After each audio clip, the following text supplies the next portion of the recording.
Bismillahirrahmanirrahim.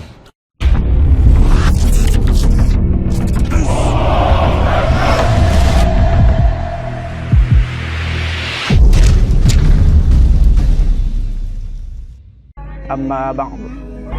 Pemirsa yang budiman, dimanapun Anda berada yang dirahmati oleh Allah Subhanahu wa Ta'ala, pada di sore hari ini saya mengajak kita semua untuk senantiasa memanjatkan rasa syukur kehadirat Allah Subhanahu wa Ta'ala sebagai bentuk ciri kita sebagai seorang hamba yang dimuliakan oleh Allah Subhanahu wa Ta'ala. Jadi kita sebagai seorang hamba wajib mensyukuri atas nikmat yang Allah berikan kepada kita. Salawat dan salam kepada Nabi kita Muhammad sallallahu alaihi wasallam yang telah berjuang menegakkan kalimat tauhid di tanah suci selama 23 tahun. 13 tahun di Mekah, 10 tahun di Madinah. Kita sebagai umat yang cinta kepada Nabi, sepantasnya kita bersalawat kepada beliau. Allahumma salli ala Sayyidina Muhammad wa ala ali Sayyidina Muhammad. Mudah-mudahan dengan basahnya bibir kita, lidah kita bersalawat kepada beliau, kita mendapatkan syafaatnya yaumil hisab wal mizan nanti. Amin ya rabbal alamin. Para pendengar dan para pemirsa yang budiman dimanapun Anda berada, pada kesempatan kali ini saya akan menyampaikan, di mana saya kutip dari kitab Fadailul Khamsah min Sihahis Sittah juz 2 halaman 261. Jadi saudara-saudariku sekalian, di sana pernah ada diriwayatkan suatu hari itu Umar bin Khattab, sang khalifah di masa kepemimpinannya, dia didatangi 3 pendeta Yahudi. Dan 3 pendeta Yahudi ini mengajukan beberapa pertanyaan kepada sang khalifah. Kalau nanti sang khalifah bisa menjawab, mereka masuk Islam. Namun bila sang khalifah tak bisa jawab, maka orang Yahudi ini meminta jangan pernah lagi umat Islam itu mengatakan agama Islam adalah agama yang benar dan Muhammad adalah seorang Rasul. Jadi kata sang khalifah ini, para pemirsa yang budiman, katanya, oke Bapak Pendeta, silakan kalian ajukan pertanyaannya. Datanglah salah satu di antara 3 pendeta ini pun bertanya, wahai Umar bin Khattab, kapankah Allah mengunci pintu langit? Jadi kapan Allah mengunci pintu langit? Jadi saudara-saudaraku pemirsa yang budiman, kalau ahlul kitab, ya, baik itu orang Nasrani, Yahudi, mereka itu biasanya kalau menguji kita itu memberikan sebuah pertanyaan yang dimana pertanyaan itu akan sulit kita jawab, karena itu akan memerlukan nalar yang tinggi, pemikiran yang dalam untuk menjawab pertanyaan tersebut. Tapi kita lihat nanti apa jawaban sang khalifah. Yang kedua, kapan Allah membuka pintu langit? Kalau tadi mengunci, yang kedua membuka. Yang ketiga, sebutkan kuburan yang membawa isinya. Kuburan membawa isinya. Keempat, sebutkan ya makhluk Allah yang bisa memberikan nasihat kepada kaumnya, tapi bukan manusia, bukan jin. Bisa beri nasihat tapi bukan jin dan bukan pula manusia. Kelima, sebutkan makhluk yang tidak dilahirkan, makhluk Allah yang tidak dilahirkan oleh induknya. Makhluk yang tidak dilahirkan oleh induknya. Nah, yang terakhir itu, ceritakan kepada kami, kata mereka, kisah 7 pemuda yang mempertahankan keimanannya dan mereka bersembunyi di dalam gua. Jadi sang khalifah ketika mereka sudah selesai, 3 pendeta Yahudi ini mengajukan pertanyaannya, sang khalifah pun berkata, tidaklah sesuatu hal yang memalukan bagi Umar. Bila Umar tak bisa jawab, dia bilang tak bisa jawab. Jadi ini poin penting saudara-saudariku sekalian. Kalau memang kita tidak tahu, jangan bilang kita tahu. Nah, ini ilmu penting yang bisa kita dapat. Jadi kalau memang kita nggak tahu, bilang aja tak tahu. Karena saudara-saudariku sekalian, semua sahabat itu berbeda spesifikasinya, berbeda masing-masing bidangnya. Umar itu kita tahu dia itu ahli gulat. Nah, ada sahabat yang ahli dalam ilmu. Nah, tapi kata Umar bin Khattab, dari kelompok kami ada yang bisa jawab pertanyaan ini. Oh, kalau ada, ajukan saja, kata 3 pendeta ini. Kemudian sang khalifah memanggil Salman Al-Farisi. Salman, ya Amirul Mukminin, pergi kau ke rumah Ali dan bilang samanya, Amirul Mukminin Umar bin Khattab memanggilnya.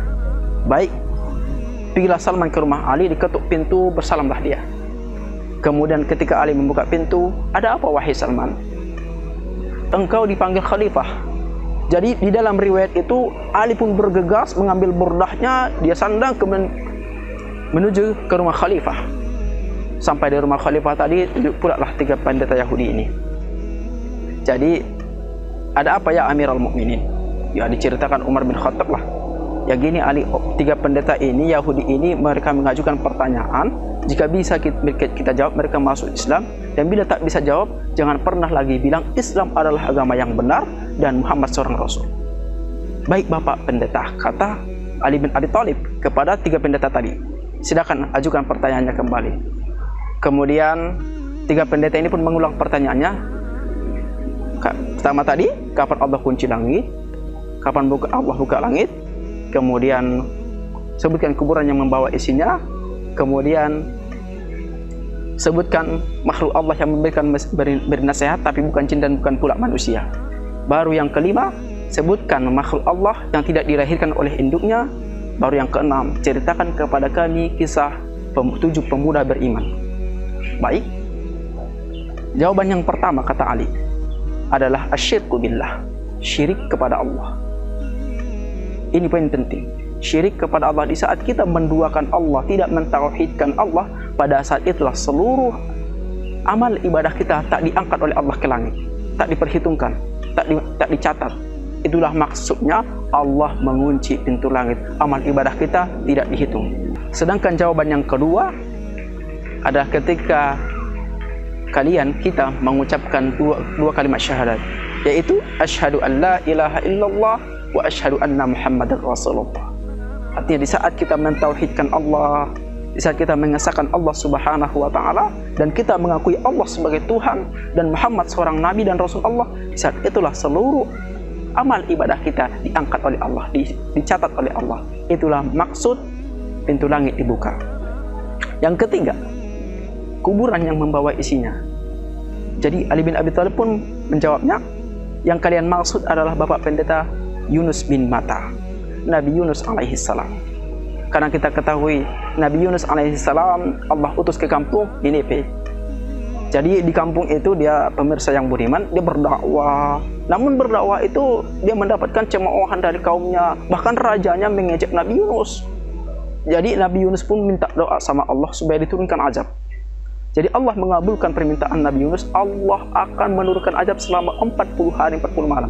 Allah kasih waktu 40 hari 40 malam bagi umatnya Nabi Yunus untuk bertaubat.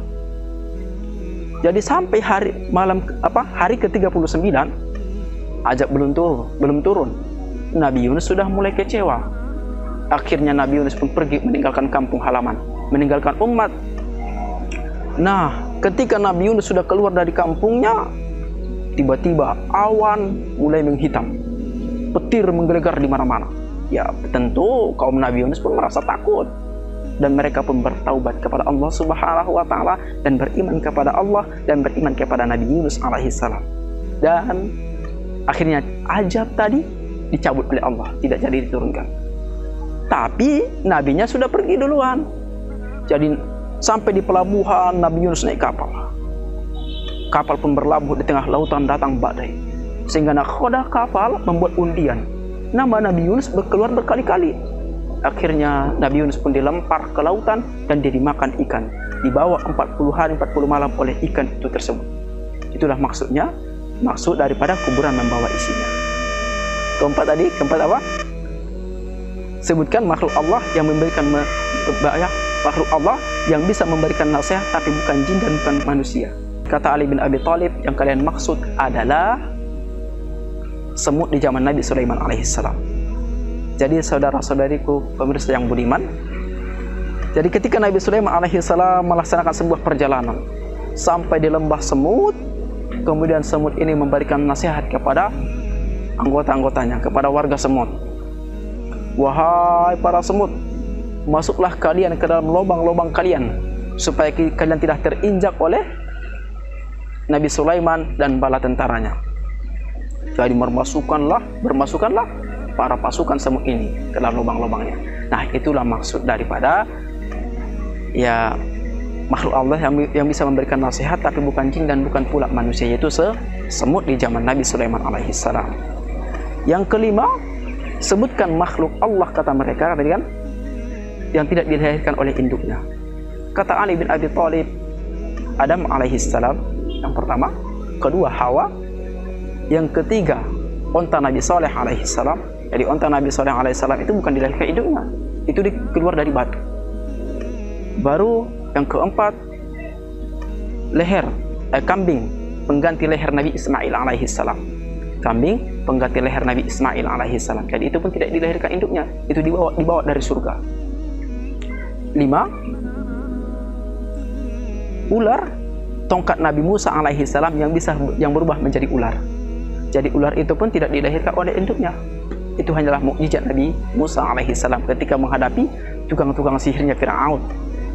Jadi saudara-saudariku sekalian pemirsa yang budiman, ketika Ali bin Abi Thalib sudah menjawab sampai pertanyaan yang kelima, 2 dari 3 pendeta Yahudi pun masuk Islam.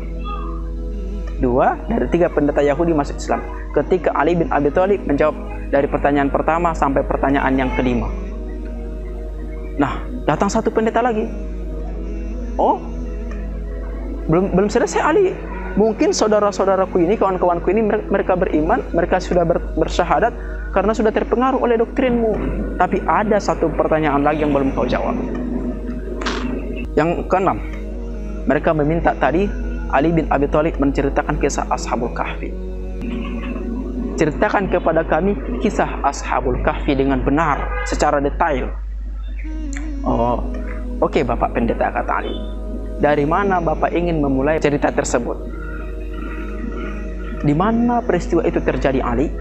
Kata Ali bin Abi Thalib, di kota Ephesus atau Tarses, Pak. Tarses, saudara-saudariku sekalian. Jadi kota Tarses itu, Ephesus itu di antara Turki dan Jordania ya dulu. Oke, lanjutkan Ali. Jadi dulunya kota Ephesus ini dipimpin oleh seorang raja yang adil dan baik. Namun tak lama kemudian raja yang adil ini meninggal dunia. Raja Dikianius, penguasa Romawi, mendengar kota Ephesus tidak ada yang memimpin, kekosongan kekuasaan. Lalu dia menginvasi dan menjajah kota tersebut dan menguasainya. Jadi ketika Dikianius berkuasa di sana, dia pun mulai membangun istana megah. Kata pendeta ini, berapa luas istana itu, Ali? Kata Ali bin Abi Thalib, lebar 1 parsah, panjang pun 1 parsah. Jadi 1 parsah itu sama dengan 8 km. Jadi begitulah panjang. Oke, lanjutkan Ali. Kemudian Raja Dikianius meletakkan 50 menteri di sebelah kanan dan 50 menteri lagi di sebelah kiri. Jadi dia punya 100 menteri. Dan di belakangnya lagi berdiri 6 pemuda cerdas, andalan Dikianius. Oke Ali, kata pendeta ini, siapa nama 6 pemuda itu? Dijawab oleh Ali, Tamlika, Mixalmina, Mikaslimina, Martelius, Galitius, Sidanius. Jadi 6 orang inilah yang merupakan cikal bakal daripada Ashabul Kahfi nanti. Dan pada saat itu masih 6, nanti di akhir cerita ada bertambah 1 orang lagi. Oke, lanjutkan Ali. Kalau ini andalan 6 pemuda ini tadi, andalan Dikianius, kalau sudah 100 menteri ini musyawarah, tetap keputusan nanti di tangan 6 pemuda itu, karena mereka orang-orang cerdas, andalan Dikianius. Tunggu Ali, sebegitu luasnya istana Dikianius, bagaimanakah cara dia mewangikannya itu biar harum istananya? Jadi kata Ali bin Abi Thalib, setiap pagi hari ada 2 orang. 1 orang membawa burung, 1 orang lagi membawa ember berisi parfum. Jadi burung ini nanti akan mencelupkan sayapnya ke dalam ember tadi, dan dia pun diterbangkan ke seluruh ruangan istana sambil mengibaskan sayapnya. Wah, cerdas orang dulu rupanya ya. Mereka pun sudah punya pemikiran yang luas, sudah cerdas macam mana untuk mengharumkan istana yang luasnya 8 km. Oke, lanjutkan Ali. Jadi Dicjanius berkuasa di kota Efesus selama 30 tahun, tidak pernah sakit, pun tidak pernah dia selama 30 tahun. Jadi di sinilah dia poin timbul sombongnya. Kumpulkannya para menterinya, rakyatnya. Saya sudah berkuasa di sini 30 tahun. 30 tahun ya. Apakah kalian pernah melihat saya sakit? Tidak, raja, kata mereka. Dia sayang tidak pernah sakit itu siapa? Tuhan, raja. Di sinilah dia timbul kesombongan. Maukah kalian menganggapku sebagai Tuhan? Jadi siapa yang menjadikan aku Tuhan, maka dia akan saya berikan fasilitas kekayaan, harta, jabatan. Jadi karena iming-iming jabatan, harta, kekayaan, banyak orang yang menyembahnya. Nah, 6 pemuda tadi akhirnya mereka rapat di rumah Tamlika, membahas tentang status daripada Dicjanius yang sudah mengaku Tuhan. Kata Tamlika, Dicjanius sudah mengaku Tuhan. Dia menyuruh orang menyembahnya, orang pun menyembah dia. Sebenarnya kalau dia Tuhan, kenapa yang setiap memutuskan perkara harus kita? Terus kalau dia Tuhan, dia kan masih banyak kekurangan. Terus bagaimana menurut Tamlika, kata kawan-kawannya? Dia bukan Tuhan. Seharusnya kita harus berpikir, langit tegak, ini hamparan bumi yang luas, tentu ada yang menciptakan. Jadi kita harus mencari Tuhan, pencipta langit dan bumi, penguasa alam ini. Jadi, maukah kalian keluar bersama saya dari kota ini, meninggalkan kota ini, dan kita lepaskan semua jabatan kita? Baik, kata kawan. Jadi di sini poin pentingnya, saudara-saudariku sekalian. Makanya kita ketika di hari Jumat kita disunahkan membaca surah Ashabul Kahfi sebagai perlindungan kita daripada fitnah Dajjal. Karena di masa Dajjal juga nanti turun, dia akan memberikan iming-iming, menyogok kita, memberikan suap kepada kita. Maukah kau menyembahku? Janjikan aku Tuhan, nanti aku turun ke begini. Kasih entah apa permintaan kita dikabulkan. Nah, akhirnya mereka 6 pemuda tadi pun pergi. Namun di sela-sela perjalanan mereka sempat menjual kurma seharga 3 dirham. Pergilah mereka. Di tengah perjalanan mereka bertemu dengan seorang pengembala. Datang pengembala ini bertanya, "Kemana kalian wahai tuan-tuan?" "Kami ingin bersembunyi karena Raja Dicjanius mengaku Tuhan." "Oh, kalau gitu saya boleh ikut nggak?" "Nah, boleh," kata mereka. Nah, makanya jadi 7, ditambah pemuda gembala tadi, yang tukang menggembala itu, makanya jadi 7. Setelah diantarkannya gembalaannya kepada tuannya, mereka pun pergi. Tunggu Ali. Gembala itu kan memiliki seekor anjing. Iya, kata Ali bin Abi Thalib. Siapa nama anjingnya itu? Dijawab oleh Ali, nama anjingnya adalah Qitmir. Kan Ali. Kemudian mereka pun pergilah mereka. Ya. Tunggu dulu Ali, katalah pendidik lagi. Kemana mereka pergi Ali? Ke Bukit Nablus, di bawahnya adalah Bukit Gua Hemar. Jadi situlah mereka bersembunyi, Gua Hemar namanya. Jadi posisi gua itu di atas bukit tuh, di atas. Jadi mendaki dulu. Dan memang di mulut gua itu ada macam air terjunnya. Jadi mereka mandi dulu di situ sebelum masuk. Di dalam riwayat itu ya, mereka mandi dulu dan masuk ke dalam. Jadi golek sana, golek sini, golek sana, golek sini. Hari sudah pagi. Mereka lapar. Jadi disuruh salah satu di antara mereka pergi ke kota untuk belanja. Karena makanan cuma ada di kota. Nah, Tamlika sebagai ketua rombongan, dia pun pergi. Tapi Tamlika sudah mulai dikejutkan ketika dia keluar dari pintu gua. Kenapa? Karena air tadi sudah tidak ada. Terkejut dia. Ini kok sudah nggak ada. Tapi dia melanjutkan terus perjalanan. Di sekelilingnya sudah banyak perubahan tuh. Sudah banyak sekali perubahan. Tapi dia terus melanjutkan. Sampai di kota pun sudah banyak perubahan sekali. Sehingga Tamlika berfirasat, ini kotanya kok berubah, apakah saya salah alamat ya? Tapi terus dia, akhirnya dia masuk ke toko roti, beli roti dia. Beli pak rotinya. Sudah diserahkan roti tadi, dikasihnya lah uang dirham tadi, uang kuno, uang udah lama nih. Ketika ya Tamlika memberikan uangnya, pedagang tadi terkejut. Kok bayarnya pakai uang kuno? Kok uang kuno? Itu kan uang saya kemarin jual kurma. Ini uang kuno, Pak. Ya. Gini soalnya, Raja Abdurrahman melarang kami para pedagang mengambil banyak-banyak keuntungan daripada barang kuno yang ditemukan. Jadi Raja Abdurrahman hanya memerintahkan kami mengambil 5% dari barang yang ditemukan. Loh, rajanya kok beda? Pikir Tamlika kan? Akhirnya dia bertanya, bukankah raja di sini namanya Dicyanus? Oh, engkau sudah menyebutkan nama seorang raja zolim, raja kafir yang sudah meninggal ratusan tahun yang lalu. Wah, makin kacau Tamlika. Sepertinya kau ini harus menghadap ke sang raja. Begitu sampai di istana raja, memang betul rajanya sudah berganti. Kemudian, apa hal kedatangan kalian? Begini raja, kata pedagang ini kawan nih jual beli di tokoku pakai uang kuno. Bukan raja, uang saya itu hasil jual kurma semalam.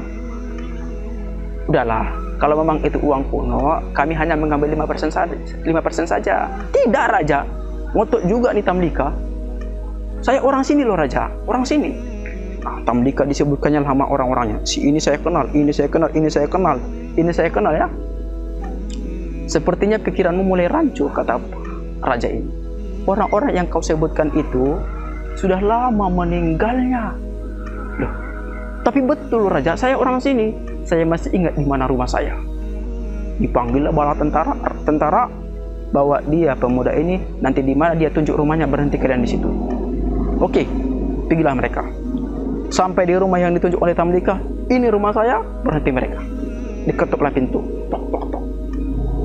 Kemudian dibukalah pintu tadi, keluarlah seorang kakek tua, ya yang sudah tua. Kemudian dia keluar. Ada apa kalian datang ke sini? Ini kek pemuda ini mengaku ini rumahnya. Siapa namamu anak muda? Nama saya adalah Tamlika, putra Pidenstine. Langsung kakek ini sujud ke kaki Tamlika. Kenapa dia sujud? Karena dia bilang, ini adalah nenek moyang saya. Nenek moyang saya ini yang sudah diceritakan oleh Nabi Isa alaihissalam. Mereka ada berjumlah 7 orang pemuda yang bersembunyi di dalam gua. Wah, akhirnya Tamlika pun dimuliakan, dihormati. Nah, akhirnya mereka pun baru sadar bahwa mereka itu tidur selama 309 tahun. Oke, saya singkat ya. Kemudian diagungkan, dibawalah Tamlika tadi menuju gua persembunyian mereka. Sampai di gua, dikasihlah makanan tadi. Baru terjadilah dialog antara dia dan kawan-kawannya. Bagaimana perjalananmu Tamlika? Aman kan? Bukan aman lagi, malah saya bingung. Tahukah kalian sudah berapa lama kita di sini? Ada yang bilang 1 hari, ada setengah hari. Tidak, kita di sini sudah bersembunyi 309 tahun. Betul kata Tamlika? Benar. Raja sudah berganti, Nabi sudah diutus, sudah berlalu pula masanya. Nah, jadi kata Tamlika, orang-orang di luar sana, para tentara kerajaan, mereka meminta supaya kita turun. Ayo kita turun. Jangan. Kita sudah melihat kebesaran Allah. Mari kita meminta sama Allah supaya kita disembunyikan oleh Allah dan gua ini pun ditutup. Nah, permintaan mereka pun dikabulkan oleh Allah. Jadi sampai sekarang, saudara-saudaraku sekalian, kita nggak tahu di mana mereka. Ashabul Kahfi ini, pemuda Ashabul Kahfi, 7 pemuda tadi, kita nggak tahu di mana mereka. Dan seminggu itu pihak kerajaan mencari gua, tak ketemu seminggu. Jadi, yang pun pentingnya, akhirnya setelah Ali bin Abi Thalib bercerita detail ini semua, barulah pendeta yang satu lagi pun mengucapkan 2 kalimat syahadat. Jadi saudara-saudariku sekalian, pemirsa yang budiman, intisarinya yang dapat kita ambil dari kisah dialog antara Ali bin Abi Thalib, Umar bin Khattab dan 3 pendeta Yahudi tadi adalah, pertama, sikap daripada Umar bin Khattab. Kalau memang kita tidak tahu ilmunya, jangan bilang tahu. Ini poin penting. Jangan kita jadi orang yang sok-sok tahu, sok-sok pandean. Baru Ali bin Abi Thalib memberikan contoh kepada kita bahwa orang yang berilmu itu tidak mudah disesatkan orang, karena dia sudah memiliki fondasi yang kuat di dalam akidahnya. Jadi saya mengajak kita semua untuk rajin-rajin menuntut ilmu, terutama ilmu agama. ilmu akidah, dan ilmu hukum di dalam syariat Islam. Baru mari kita sama-sama mentauhidkan Allah Subhanahu wa taala supaya amal ibadah kita diangkat oleh Allah Subhanahu wa taala ke langit, ya, seperti yang disampaikan Ali bin Abi Thalib tadi di cerita saya. Nah, mungkin sekian dari saya. Mudah-mudahan bermanfaat. Jika ada kekurangan, mohon komentar di bawah deskripsinya di channel ini. Jadi sekian dari saya. Assalamualaikum warahmatullahi wabarakatuh.